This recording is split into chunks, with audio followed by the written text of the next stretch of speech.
चलो बोल ले। धन्यवाद सर।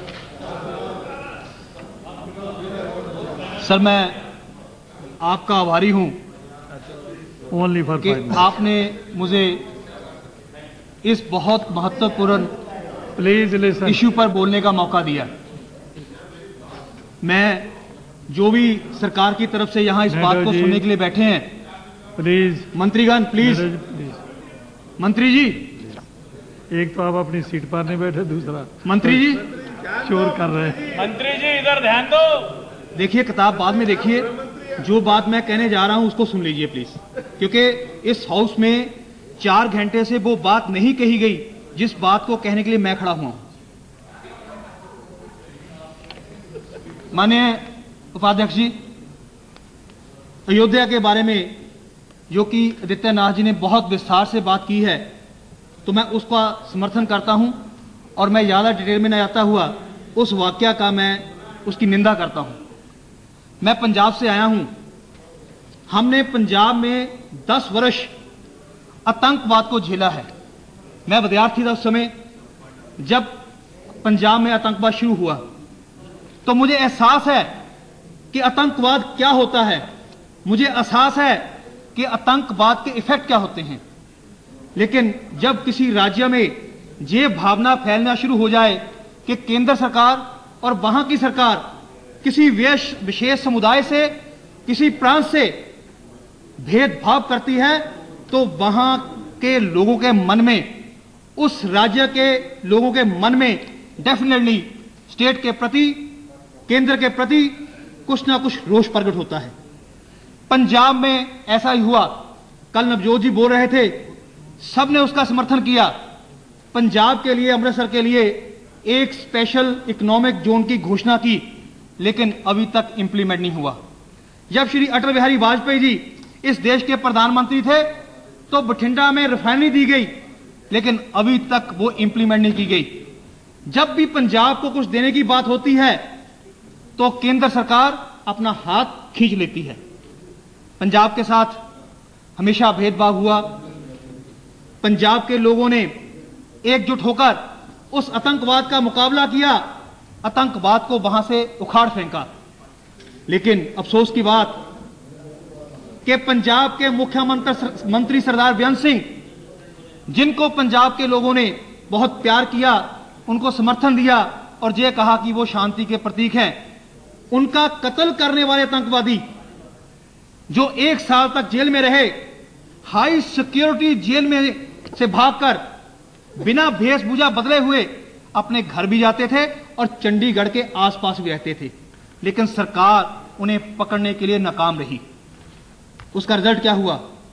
उसका रिजल्ट यह हुआ कि आतंकवादियों ने फिर इकट्ठे होना शुरू किया और उस आग के ऊपर तेल डालने का काम किया वहां के मुख्यमंत्री ने, जो कनाडा गए और उस जगह पर भाषण दिया, उस गुरुद्वारे में भाषण दिया, उस बैनर के नीचे भाषण दिया जहां लिखा था खालिस्तान जिंदाबाद। जब पंजाब के लोगों ने आवाज उठाई तो क्या जवाब आया? मेरा ये अनशेड्यूल विजिट था। एक मुख्यमंत्री जिसको जेट सिक्योरिटी मिली हुई है, क्या वो अनशेड्यूल विजिट पे जाएगा? फिर बयान आया कि नहीं, मैंने वो पढ़ा नहीं। लेकिन मैं जो बातें कहना चाहता हूं, मंत्री जी कृपया नोट कीजिए, वहां उनका जाना और भाषण देना, उसके बाद दिल्ली के सिनेमा घरों में बम ब्लास्ट होना और पंजाब में मानव बम, ह्यूमन बॉम्ब का पकड़े जाना, इन चीजों में क्या संबंध है? इसकी जानकारी और इसकी रिपोर्ट जब माननीय गृह मंत्री मेरी बात का जवाब दें तो इस बात का जरूर जवाब दें कि वो सारा पंजाब ये जानना चाहता है कि इन बातों में आपस में लिंक क्या है।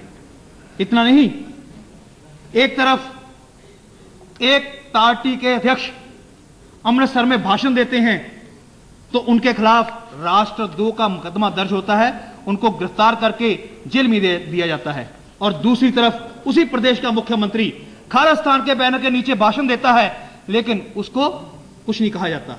उसको सेफ गार्ड करने के लिए केंद्र भी आगे आता है, उसकी पार्टी भी आगे आती है। ये 2 मापदंड क्यों? इतना नहीं, वो मुख्यमंत्री उन आतंकवादियों को कहता है कि ही इज वेरी जेंटलमैन, और आतंकवादी द्वारा कहते हैं कि पंजाब के मुख्यमंत्री जैसा कोई भी अच्छा आदमी नहीं है। तो इन बातों में संबंध क्या है? तो अभी यादव जी बात कर रहे थे कि जड़ को पकड़ना चाहिए। जड़ ये है, जब किसी राज्य के साथ अन्याय होगा, वहां के लोगों के साथ अन्याय होगा, तो जो विरोध की भावना है वो वहां पैदा होगी। माननीय उपाध्यक्ष जी, वहां की सरकार ने एसईपीसी के चुनाव में, जब अध्यक्ष का चुनाव था, तो जितनी बुरी तरह लोगों को डराकर, एसईपीसी मेंबर को डराकर उस संस्था पर कब्जा करने की कोशिश की, लेकिन जहां केंद्र की सरकार थी वो कामयाब नहीं हो पाई। अब भी धार्मिक संस्थाओं में दखलंदाजी देने का काम चल रहा है। मैं आपके माध्यम से एक और बात ध्यान में लाना चाहता हूं आपके, कि वहां के एसएचओ जो थानों में तैनात हैं, अगर उनके पास से इलीगल अम्यूशन, नाजायज हथियार मिलेंगे जो देश की सुरक्षा करने के लिए, लोगों की सुरक्षा करने के लिए हैं, तो वो भी इलीगल हथियार रखेंगे, तो उस प्रदेश की सुरक्षा क्या होगी? लेकिन आज तक किसी ने उस बात पर ध्यान नहीं दिया। एक बात मैं कह के, क्योंकि आपकी घंटी मैं सुन रहा हूं, समय में मैं देख रहा हूं, एक बात और पंजाब के लोगों के मन में है। जब पंजाब आतंकवाद को झेल रहा था, तो देश के प्रधानमंत्री उस समय गुजराल जी ने एक ऐलान किया था कि जो पंजाब के ऊपर 8500 करोड़ रुपए का कर्ज है, हम उसको माफ करते हैं। तो पंजाबियों ने उनको अपनी आंखों के ऊपर बैठाया। हमारी पार्टी के भी ना होते हुए हमने उनको फिर वहां से लड़ाया, जिताया, और बहुत बड़ा एक समारोह करके उनको सम्मानित किया। लेकिन आज भी उस बात के लिए शंका पैदा की जा रही है बार बार कि वो लोन माफ हुआ या नहीं हुआ। तो मैं माननीय उपाध्यक्ष जी, आपके द्वारा माननीय मंत्री जी से अनुरोध करूंगा कि जो मैंने पंजाब के मुख्यमंत्री के बारे में बात की है, घटनाओं के बारे में बात की है, उसको अपने ध्यान में लाते हुए उसका जवाब जरूर देना। और जो मैंने ये बात कही है कि जब केंद्र ने कोई पंजाब के लिए कुछ दिया है, वो ऑनर नहीं किया गया, वो भी कारण जो है वो सदन को बताना होगा। तो इन्हीं शब्दों के साथ मैं माननीय उपाध्यक्ष जी आपका बहुत बहुत धन्यवाद करता हूं। आसुद्दीन अवासी जी।